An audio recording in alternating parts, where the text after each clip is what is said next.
Convido você a abrir sua Bíblia comigo na carta de Paulo aos Filipenses. Filipenses capítulo 4.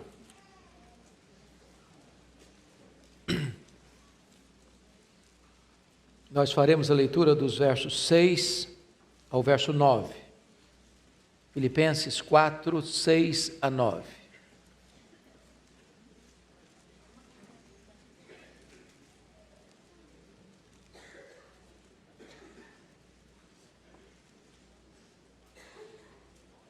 O apóstolo Paulo escreve: Não andeis ansiosos de coisa alguma.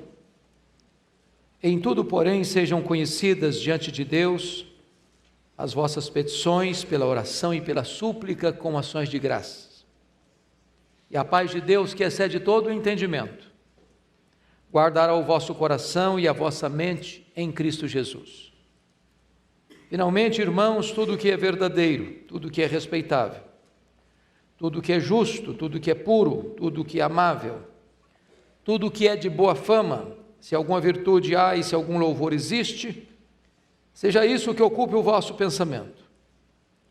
O que também aprendestes e recebestes e ouvistes e vistes em mim, isso praticai, e o Deus da paz será convosco. Amém. Hoje eu quero conversar com vocês sobre um tema, sobre um assunto que atinge a todos nós. Se formos honestos com nós mesmos, teremos que admitir que num grau maior ou menor, todos nós enfrentamos esse problema chamado ansiedade.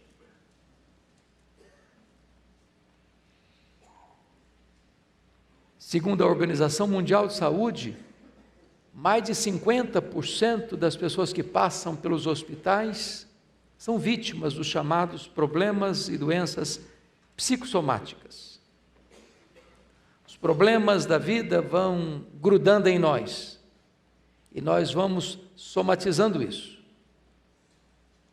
E muitas vezes nós ficamos extremamente ansiosos, a ponto de um dos mais expoentes representantes da psicologia, Rollo May, afirmar que a ansiedade é o mais urgente e o mais grave problema da nossa geração. A ansiedade é democrática, ela atinge a todos, até as crianças.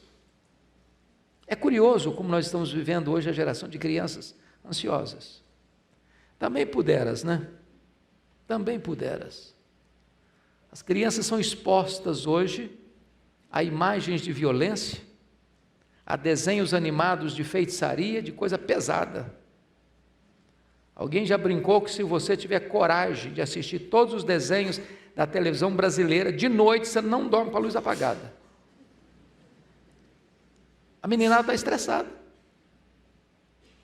E é curioso que há pouco tempo, lá em Vitória, eu cheguei um dia, e eu gosto de brincar com as crianças, e tinha uma menina brincando assim, bem distraída, e eu me aproximei dela com muito jeitinho e disse assim: filha, que vidona, hein? Ela olhou brava para mim e disse: o senhor é que pensa. E eu tomei um susto, porque jamais podia esperar uma resposta dessa de uma criança, já estressada.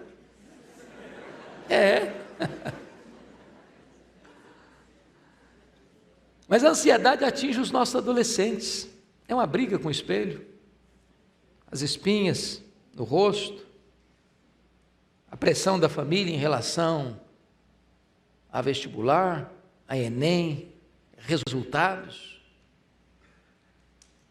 A ansiedade atinge os nossos jovens, vivendo o problema aí, caso ou não caso, com quem caso, quando caso, o que é que eu vou fazer da minha vida? Consegui tirar o diploma, mas cadê o emprego? É um problema. A ansiedade atinge os casais, os casados, né? A pressão da estabilidade financeira, a pressão da garantia no emprego, problema do estudo dos filhos. Hoje a educação virou uma indústria cara, caríssima. namoro dos filhos, o medo de perder o emprego já na meia-idade. O que é que eu vou fazer? A ansiedade atinge os idosos, medo de doença, medo de solidão, medo em relação aos filhos, aos netos. E eu vou fazer uma perguntinha para você agora. Qual foi a última vez que você viu uma pessoa ansiosa?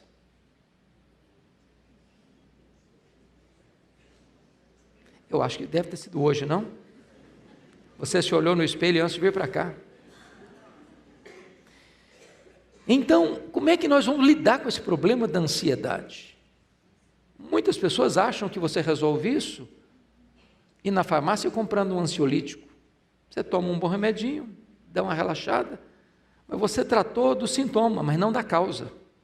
Como é que a gente lida com isso? Bom, Paulo trata desse assunto no texto que nós lemos. E ele primeiro diagnostica o problema, no versículo 6. Veja comigo. Não andeis ansiosos de coisa alguma, em tudo, porém, sejam conhecidas diante de Deus as vossas petições, pela oração, pela súplica, com ações de graça. Então, quais são essas causas da ansiedade? Se você percebeu, lendo esta epístola, você vai notar que em cada capítulo desta carta, Paulo trata de um problema que pode gerar ansiedade. No capítulo 1, ele diz que as circunstâncias da nossa vida podem produzir ansiedade em nós. Hoje, gente, todos nós lidamos com circunstâncias difíceis. Você planeja uma coisa, acontece outra. Você sai de casa para trabalhar, bate o carro. Você chega no emprego, você é convidado aí para o departamento pessoal, porque ali não tem mais chance para você. Você estuda anos a fio para um concurso, faltou um pouquinho, mas você não passou.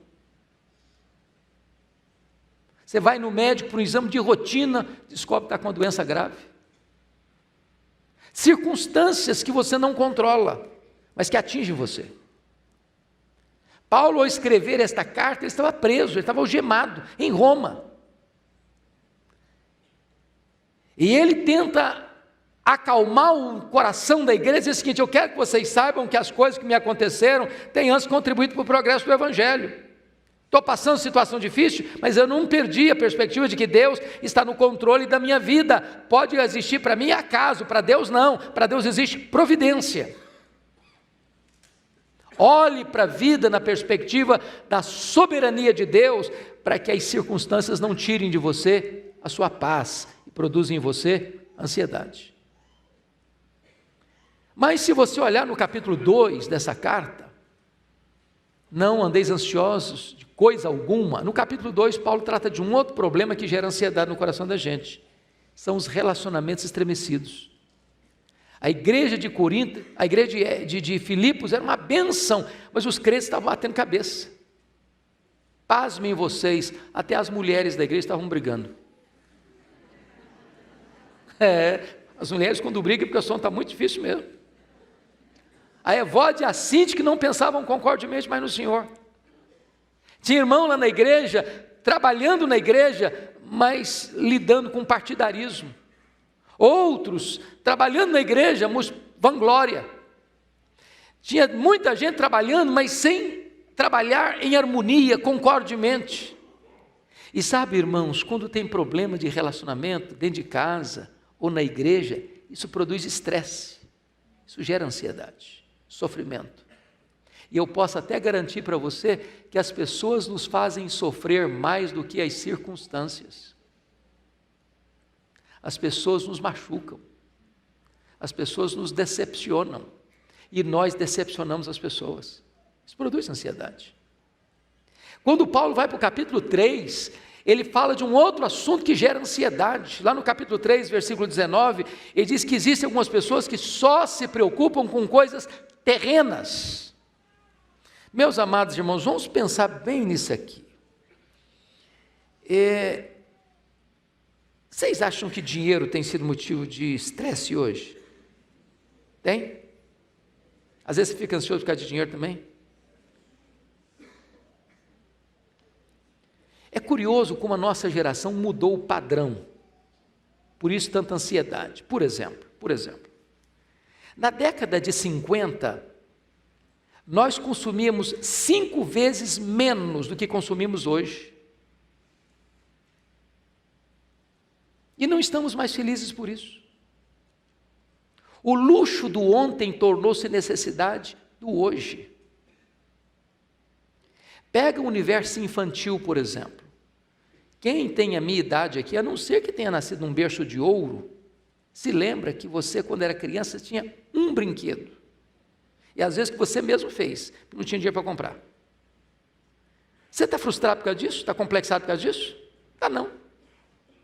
Hoje, quando a criança nasce, ela tem mais brinquedo que ela consegue brincar a vida inteira. Mas compramos mais. Nós entramos num mundo de consumismo inveterado. Nos endividamos por isso, compramos com leves 10 suaves prestações que vão vencer e você vai ter que pagar. Fica prisioneiro de cartão de crédito que tem um juro astronômico, depois você fica com um garrote no pescoço, sufocado. Mas a compulsão da compra, as placas do comércio tão convidativas, leva você a comprar o que você não precisa, às vezes até com dinheiro que você não tem, para impressionar a pessoa que você nem conhece. Isso gera o quê? Ansiedade. Agora pense comigo que quando Paulo está tratando de ansiedade, alguém já disse que a ansiedade é você ser crucificado entre 2 ladrões. O ladrão do passado e o ladrão do futuro. O ladrão do passado é o remorso, o ladrão do futuro é a preocupação. Tem gente que está ansiosa hoje porque não resolveu os problemas do ontem. E Paulo lida com isso no capítulo 3 dessa carta, quando ele diz: esquecendo-me das coisas que para trás ficam, prossigo para frente, para o alvo, para a soberana vocação de Deus. Pense quem foi Paulo. Foi um assassino, mandou matar muita gente, tinha muito sangue derramado, e ele tinha as mãos contaminadas de sangue. Se ele não tivesse se apropriado do perdão de Deus, ele tinha que viver num divã, num psicanalista a vida inteira. Então talvez você precise fazer aí uma faxina no seu passado, quebrar alguns grilhões, romper algumas cadeias, algumas reminiscências amargas. Você que às vezes foi machucado na sua infância, foi abusado sexualmente na sua infância, ou você que sofreu algum bullying na escola e até hoje você carrega traumas e dores na alma, você precisa deixar o passado no passado, para que o passado não seja uma assombração no seu presente. Mas também a ansiedade é você ser crucificado diante de um outro ladrão chamado preocupação. Aí é o problema do amanhã. Você não vive hoje porque você está preocupado com o amanhã. O amanhã nem chegou ainda e você já está ansioso. Então, é muito importante entender aqui algumas coisas.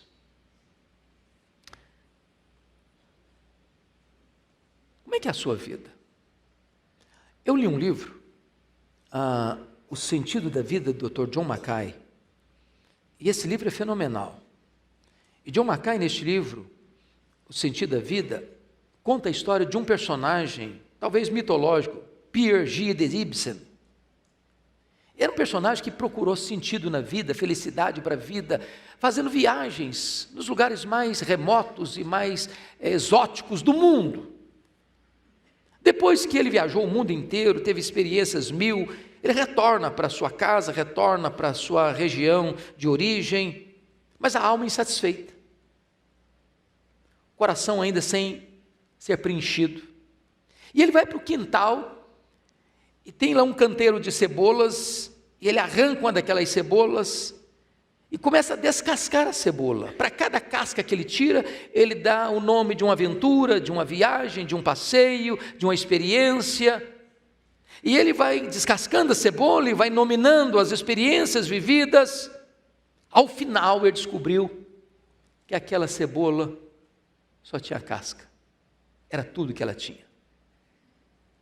E ele disse: assim foi a minha vida, só casca.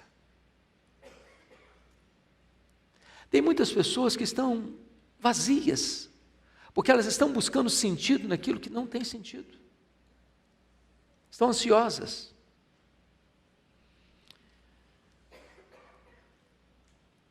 Quais são os resultados da ansiedade?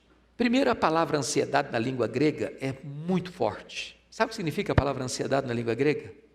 Estrangulamento. É puxar você em direções opostas, é rasgar você pelo meio, é agredir você emocionalmente, é violentar você psicologicamente. Então, o que a ansiedade faz? Ela rouba as nossas forças. Por que rouba as nossas forças? Porque ansiedade ou preocupação é quando você está sofrendo por algo que ainda não está acontecendo, que tem potencial de acontecer, mas não está acontecendo, e você antecipa o sofrimento e começa a sofrer. O problema é que, estatisticamente falando, 70% dos assuntos que nos deixam ansiosos nunca vão acontecer. O que acontece? Você sofreu o quê? Desnecessariamente. É por isso que a Bíblia diz: basta ao dia o seu próprio mal. Se você está enfrentando um problema, lidando com um problema, enfrente-o, encare-o, não fuja dele. Mas se o problema ainda não está ocorrendo, não puxe o problema do futuro para o presente para sofrer por ele, porque isso não vai ajudar você, isso não vai fortalecer você, isso vai enfraquecer você. E se porventura o problema de fato vier a acontecer amanhã, se você sofreu ontem, vai sofrer hoje de novo, vai sofrer 2 vezes. Mas sabe o que a Bíblia diz? Quando a Bíblia diz assim: não andeis ansiosos de coisa alguma, o Senhor Jesus Cristo vai além no Sermão do Monte e diz que os gentios que não conhecem a Deus é que se preocupam com todas essas coisas. Em outras palavras, quando Jesus trata do assunto ansiedade, ele está dizendo que a ansiedade é um sinal de incredulidade. Eu fico ansioso porque, na verdade, eu penso que Deus não é suficientemente bom, nem suficientemente amoroso, nem suficientemente poderoso para cuidar da minha vida. Eu fico ansioso quando eu trago para mim mesmo a solução dos meus problemas.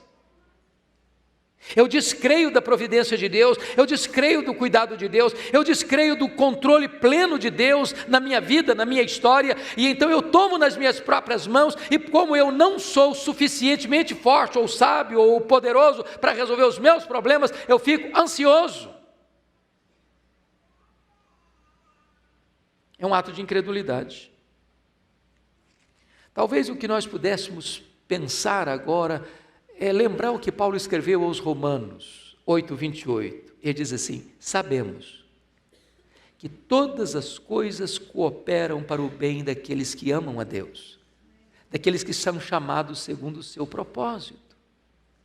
Irmãos, você crer nisso, confiar nisso, traz descanso para a alma.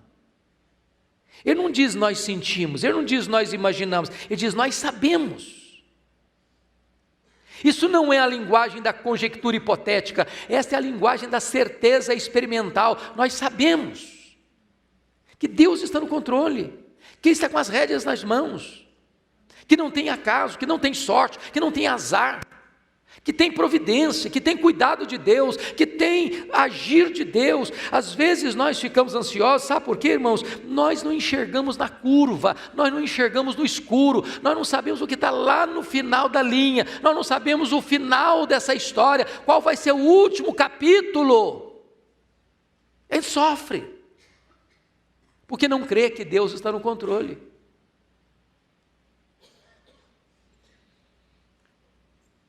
Agora deixa eu dizer uma coisa para você, a ansiedade é inútil.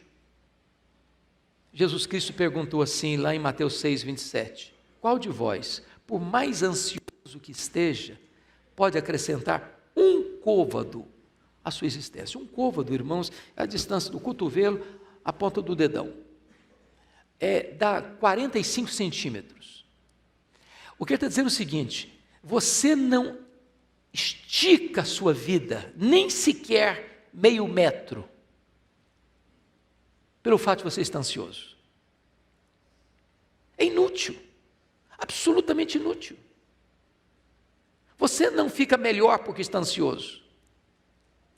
Você não fica mais sábio, mais forte, mais poderoso porque está ansioso. A ansiedade, ao contrário, ela drena suas energias. Ela tira o seu foco.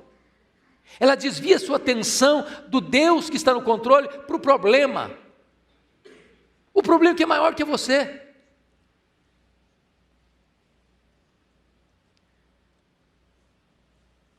Tem horas que talvez o que a gente precisava fazer é o que Pedro recomendou: lançando sobre ele toda a vossa ansiedade, porque ele tem cuidado de vós. Tem hora na vida, irmãos, convenhamos, que os problemas são tantos e tão fortes que nós perdemos o controle. Já aconteceu isso com você? Pensa em Paulo indo para Roma, o navio jogado de um lado para o outro. Chegou um momento que diz a Bíblia que eles largaram o leme e foram sendo levados. Tem hora que você, querendo ou não tem mais o controle da situação. Mas quando você perde o controle da situação, Deus não perdeu. Deus continua no controle. Então o crente vive, não é pelo sentimento, o crente vive pela fé. Eu não estou no controle, mas eu sei que Deus está. Eu não tenho mais controle sobre a minha saúde, eu não tenho controle mais sobre a minha família, eu não tenho controle mais sobre o meu trabalho, eu não tenho controle mais sobre isso, eu não tenho controle mais sobre aquilo, mas Deus está no controle. E você descansa. Você lança aos pés dele toda a sua ansiedade. Mas preste atenção. A ansiedade, ela é incompatível com a fé cristã. Portanto, disse o Senhor Jesus: não vos inquieteis dizendo que comeremos, que beberemos, com que nos vestiremos. George Miller, que foi um homem de fé, um homem de oração, disse o seguinte: o começo da ansiedade é o fim da fé. O começo da ansiedade é o fim da fé. Mas deixa eu dizer algo para você. A ansiedade, de certa forma, é uma falta de bom senso. Porque às vezes a gente está sofrendo tanto agora, por aquilo que vai ser ter uma bênção amanhã. Quantos pais estão chorando por um filho hoje, sem nem perceber o que Deus vai fazer? Levanta esse filho, levanta essa filha, para ser uma bênção. E você está chorando, sofrendo hoje, em vez de estar confiando na providência de Deus. Eu nunca me esqueço de uma cena a que eu passei no seminário. Eu morava num prédio, Raquel, é o prédio anexo ao prédio maior do seminário, e só tinha um bebedouro, ficava lá no final do corredor. Estava no quarto 9, tinha que rodar alguns metros para ir no bebedouro tomar água à noite. E eu estou levantando de madrugada para ir no bebedouro, quando estou passando, a porta do quarto de um colega aberta, colega de turma. Aliás, o mais jovem colega de turma. Quando eu olho, ele estava chorando, mas chorando convulsivamente. Eu tomei um susto. Entrei apressadamente e disse: o que é que aconteceu? Morreu alguém na sua família? Ele disse: não, eu estou com medo da minha mãe morrer. Falei: mas em qual hospital que ela está? Qual o problema dela? Não, ela não está doente não, só estou com medo dela morrer um dia. Falei: cara, mas deixa a sua mãe viver, ué. Sabe o que é que aconteceu? Isso tem 40 anos, a mulher está viva até hoje.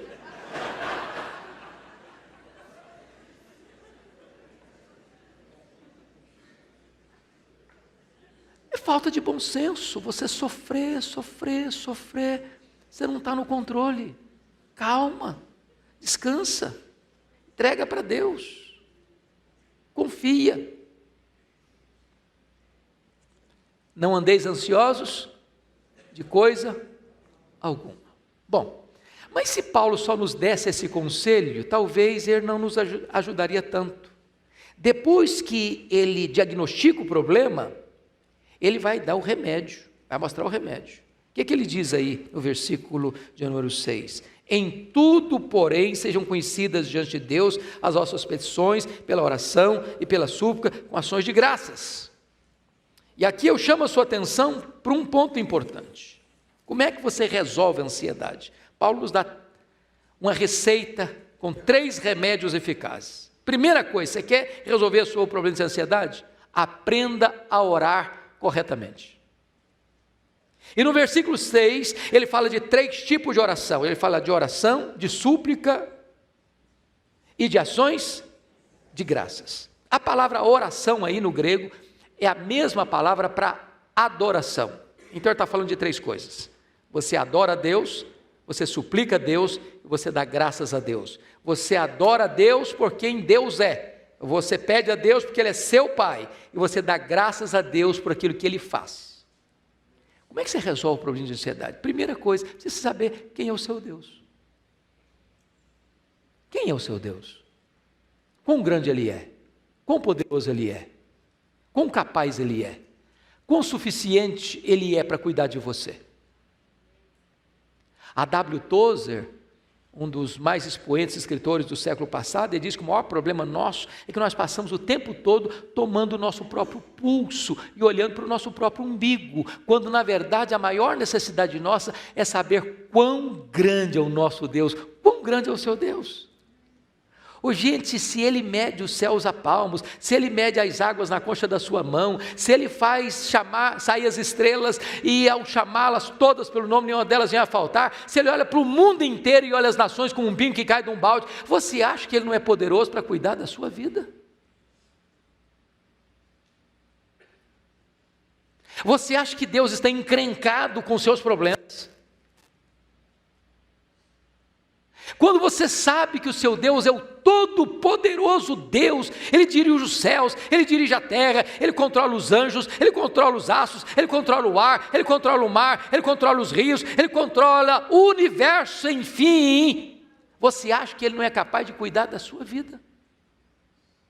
Adore-o, exalte-o. Mas agora você precisa aprender a orar pedindo. Ele é seu Pai? Ele te dá liberdade de pedir a Ele? Você tem livre acesso a Ele? Você pode falar com Ele qualquer hora? Então apresente suas queixas a Ele, suas dores a Ele, suas necessidades a Ele. Você acha que Deus já fez coisas lindas na sua vida? Comece a agradecer, pare de murmurar, pare de reclamar. Comece a entender o que Ele já fez de bom na sua vida, comece a agradecer.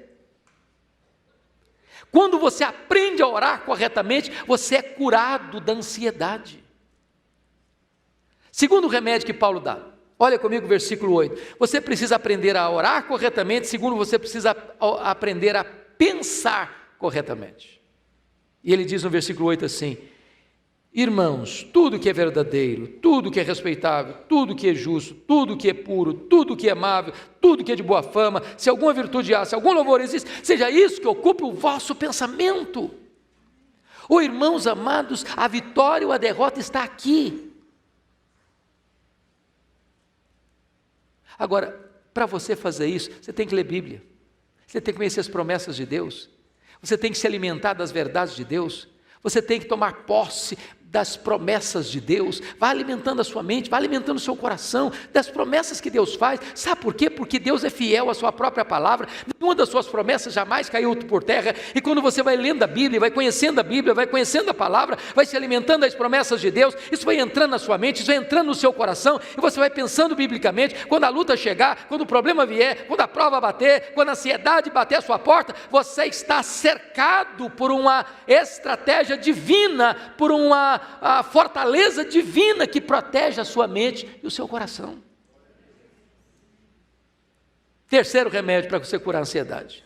Primeiro é aprender a orar corretamente. Segundo é aprender a pensar corretamente. A terceira é aprender a agir corretamente. Olha o versículo 9 comigo. Ele diz assim: o que também aprendestes e recebestes e ouvistes e vistes em mim, isso praticai. Eu posso ser um teórico, saber tudo. Se eu não boto em prática, não vai adiantar nada. James Hunter disse com muita clareza: você não é o que você sabe, nem o que você sente, você é o que você faz. Se você for um mero ouvinte da palavra de Deus, mas não for um praticante da palavra de Deus, a ansiedade vai pular nas suas costas e vai te dominar. Agora, vamos entender algo aqui, meus amados irmãos, ainda. Depois que Paulo trata do remédio, ele diagnosticou o problema, ele deu o remédio para o problema, agora ele vai mostrar a cura para o problema. Você pode ler o versículo 7, a uma só voz comigo, com voz clara, eloquente, bonita, vamos todos juntos? E a paz de Deus, que excede todo o entendimento, guardará o vosso coração e a vossa mente em Cristo Jesus.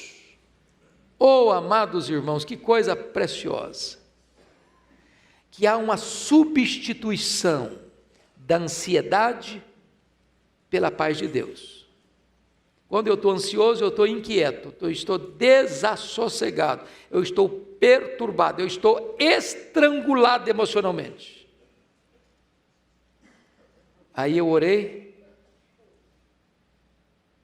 aí eu alimentei minha mente, aí eu pratiquei o que é certo, e aí a ansiedade foi embora, e veio morar no lugar a paz de Deus.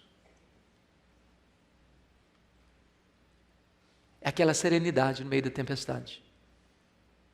O problema pode estar lá ainda, mas você está descansando. Davi estava fugindo do seu filho, que queria matá-lo e tomar o trono. E ele fugiu a pé, já velho, no deserto, em tendas improvisadas. Ele diz: em paz me deito e logo pego no sono, porque só tu, Senhor, me fazes repousar seguro. Você está descansando, você confiou que Deus está no controle. Essa é a paz de Deus. Agora preste atenção que esta paz é uma paz diferente. Como assim? O que o homem hoje entende por paz? Ausência de problema. Estou em paz. O que você quer dizer com isso? Está tudo bem, tudo calmo. Mas isso é paz de cemitério. Se tem um lugar que não tem problema, é cemitério, sabia? Lá ninguém briga, ninguém discute, ninguém é mais orgulhoso que ninguém, ninguém é mais rico do que ninguém, todo mundo igualzinho. Vive numa paz, mas também não tem vida. A paz coexiste com a dor, com as lágrimas. Não é paz de mosteiro, não é fuga dos problemas, é saber que Deus está no controle da situação. Deixa eu lhes dar 2 exemplos. Quando eu leio a Bíblia, eu não encontro humanamente falando, um ser humano como você e eu, ninguém cujo sofrimento suplantasse o sofrimento de Jó. Você conhece? Você sabe o que é um cara rico? Rico não, o mais rico e a falência? Ô, gente, quem sempre viveu na magrela, está acostumado, come pão com salame, feliz da vida. Mas o cara acostumado com caviar, para tomar um caldo de cana e comer um pastel na esquina, ele faz cara feia. O Jó foi à falência. Você sabe o que é um pai? Eu não sei, espero em Deus nunca saber, na prática. O que é um pai levar para o cemitério todos os seus filhos num único dia? Você já imaginou um quadro desse? Você já imaginou o que é você quebrado, enlutado, com uma doença que abre ferida da cabeça aos pés? E o seu corpo vira uma carcaça humana? Você sabe, numa hora dessa, o seu cônjuge, a única escora que você tinha, dizer para você assim: morre logo. Mas antes de morrer, amaldiçoa a Deus primeiro. Você sabe o que é um ser humano numa situação dessa, ainda sofrer acusações pesadíssimas dos seus amigos, todas mentirosas? Mas foi esse homem que diz assim: o meu Deus inspira canções de louvor nas noites escuras. A despeito de tudo isso, eu tenho uma convicção que nunca foi abalada na minha alma, é que o meu Redentor vive. Isso é paz no vale. Deixa eu lhes dar um exemplo, outro. Eu acho que, abra sua Bíblia não sei se vocês têm na sua Bíblia, eu tenho na minha aqui, essa é a sua Bíblia da Casa Editora Presbiteriana, tem um inário no final. Sua Bíblia tem inário no final? Tem não, né? Alguns de vocês só têm. Deixa eu abrir aqui no hino 108, um dos hinos mais bonitos do nosso inário. Você conhece: se paz a mais doce me deres gozar, se dor a mais forte sofrer, ó seja onde for, tu me fazes saber que feliz com Jesus sempre sou. Sou feliz com Jesus, sou feliz com Jesus meu Senhor. Aí você diz: esse homem devia estar muito feliz nesse dia que compôs essa música. Que música linda! Mas quem compôs essa música? Quem compôs essa música foi um advogado presbiteriano, convertido a Cristo pelo ministério de Dwight Lyman Moody, um homem muito rico em Chicago. E esse homem, que nasceu em 1828 e morreu em 1888, em 1861, ele casou-se com Ana. Nasceu um filho, e o menino morreu com 4 anos de idade, no dia 9 de outubro de 1871. Em 1873, ele vai para a Europa para encontrar com Moody, e mais tarde, ele enfrenta um grande problema, um incêndio. Ele estava fora de casa, um incêndio atinge Chicago, destrói muito da cidade de Chicago. Ele estava em Louisiana, ele recebe a notícia e sai desesperado para casa, com medo de chegar lá e a sua família ter sido destruída pelo incêndio. Louvado seja Deus, a família foi poupada do incêndio, mas grande parte da sua fortuna ficou destruída pelas chamas. No dia 22 de novembro de 1873, ele resolve ir com a família no navio Ville de Havre, de Nova York para a Europa, para um tempo de descanso. Na véspera da viagem, não consegue embarcar. Manda sua esposa e suas 4 filhas. Aquele navio afundou, matando 226 pessoas. No dia 1º de dezembro de 1873, ele recebe um telegrama da sua esposa: salva, porém só. As 4 filhas morreram no naufrágio. Dr. Spafford pega um navio e vai para a Europa ao encontrar sua esposa. E ele pede ao comandante para mostrar para ele exatamente o local do naufrágio onde suas filhas morreram. E ele, que nunca tinha composto nenhuma música, escrito nenhuma poesia, quando ele vê o local, o Deus que inspira canções de louvor nas noites escuras, colocou no coração dele esta música: se paz a mais doce me deres sofrer, se dor a mais forte sofrer, ó seja o que for, tu me fazes saber que feliz com Jesus sempre sou. Sou feliz com Jesus, meu Senhor. Mas o estribilho no original é mais forte ainda, porque no original o estribilho é este: It's well with my soul, it's well with my soul. Está tudo bem com a minha alma, está tudo bem com a minha alma, está tudo bem com a minha alma. Esta é a paz de Deus que excede todo o entendimento. Paulo termina dizendo que a paz de Deus que excede todo o entendimento guardará o vosso coração e a vossa mente em Cristo Jesus. E a palavra guardará aqui no grego é colocar sentinela, colocar uma soldadesca. Quando você ora, quando você pensa, quando você age, então a paz de Deus vem e guarda a sua cabeça e guarda o seu coração. Faz sentinela na sua razão e na sua emoção. E então quando a ansiedade tenta entrar, não consegue mais, porque a cidadela da sua mente e do seu coração estão guardados pela paz de Deus. O que é que você e eu vamos fazer com a ansiedade? A ordem de Deus é: não andeis ansiosos de coisa alguma. Vamos orar? Você precisa de tratar disso no seu coração?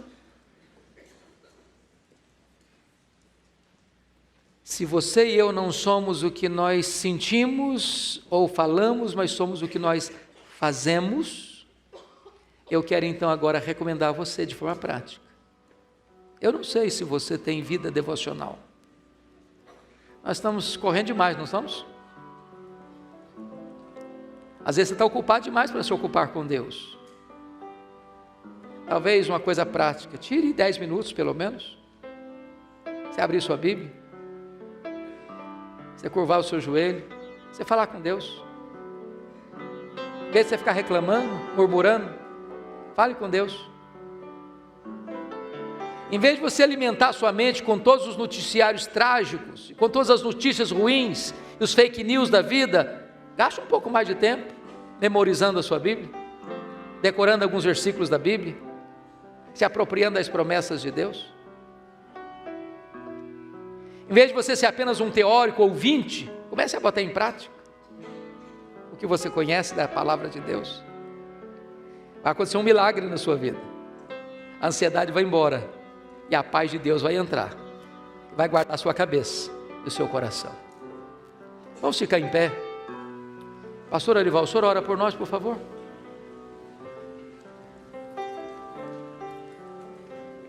Eu vou orar e vou trocar o hino. Só temos que cantar agora, sou feliz com Jesus. 108. Senhor Deus, o Senhor conhece a nossa estrutura. E o Senhor sabe que nós somos pó. Nós somos frágeis. Mas a Tua palavra nos diz, e nós cremos nesta noite, que tudo podemos naquele que nos fortalece. Na força do Senhor, na força da Tua palavra, na força das Tuas promessas, na força do Espírito Santo, nós queremos expulsar da nossa mente, do nosso coração, toda a ansiedade aqui nesta noite.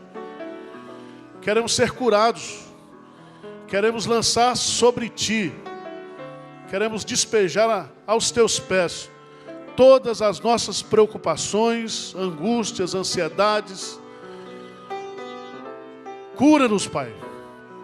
Ordena aí, do Teu trono de graça e de misericórdia, ordena que a paz de Jesus, que excede todo entendimento, seja derramada em cada coração aqui nessa noite. Que cada mente possa experimentar a paz celestial. Que nós possamos voltar para casa desfrutando dessa paz. Que possamos deitar hoje à noite, pegar logo no sono, porque só Tu fazes-nos descansar com segurança. Pai, nós não queremos ausência de problemas. Nós queremos graça para enfrentar os problemas. Porque quando nós estamos fracos, aí é que nós somos fortes. O Teu poder se aperfeiçoa na nossa fraqueza. Então, guarda o Teu povo nesta noite. Consola o Teu povo. Anima o Teu povo. Fortalece o Teu povo. Em nome de Jesus. Amém.